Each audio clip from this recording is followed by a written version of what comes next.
ప్రస్తుత జనరేషన్ యువత love live in relationship అంటూ పెళ్లికి ముందే శారీరక సంబంధాలు పెట్టుకోవడంపై సుప్రీంకోర్టు తీవ్ర ఆందోళన వ్యక్తం చేసింది.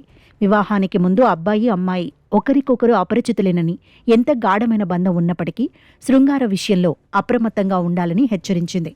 బహుశా మేము పాతకాలపు ఆలోచనల వాళ్లమేమో, కానీ పెళ్లికి ముందే శారీరక సంబంధాల్లోకి ఎలా వెళతారో మాకు అర్థం కావడం లేదు.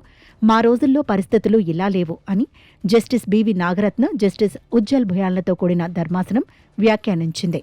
మ్యాట్రిమోనీ వెబ్సైట్ ద్వారా పరిచయమైన ఓ వ్యక్తి పెళ్లి చేసుకుంటానని నమ్మించి ఢిల్లీ, దుబాయ్లలో తనను శారీరకంగా లొంగతీసుకున్నాడని ఓ మహిళ దాఖలు చేసిన కేసు విచారణ సందర్భంగా కోర్టు ఈ వ్యాఖ్యలు చేసింది. నిందితుడికి అప్పటికే పెళ్లైందని, పైగా ఏకాంతంగా ఉన్న వీడియోలతో తనను బ్లాక్మెయిల్ చేస్తున్నాడని బాధితురాలు ఆవేదన వ్యక్తం చేసింది. దీనిపై స్పందించిన ధర్మాసనం పెళ్లికి ముందు ఎవరినీ గుడ్డిగా నమ్మవద్దని, అసలు పెళ్లి కాకముందే ఇతర ప్రాంతాలకు వెళ్లి శారీరకంగా కలవాల్సిన అవసరం ఏముందని బాధితురాల్ని ప్రశ్నించింది. ఇలాంటి కేసులు కేవలం శిక్షలతో పరిష్కారం కావని అభిప్రాయపడిన కోర్టు ఇరుపక్షాలను మధ్యవర్తిత్వంకు వెళ్లాలని సూచించింది. పెళ్లికి ముందు హద్దులు దాటిన తర్వాత విభేదాలు వచ్చి మోసపోయామని కోర్టులకు రావడం కంటే ముందుగానే జాగ్రత్తగా ఉండటం మేలని హితవు పలికింది. మారుతున్న సామాజిక పోకళ్ల మధ్య వ్యక్తిగత భద్రత, నైతిక విలువల ప్రాముఖ్యతను ఈ కేసు మరోసారి గుర్తుచేసింది. తదుపరి విచారణను ధర్మాసనం వాయిదా వేసింది.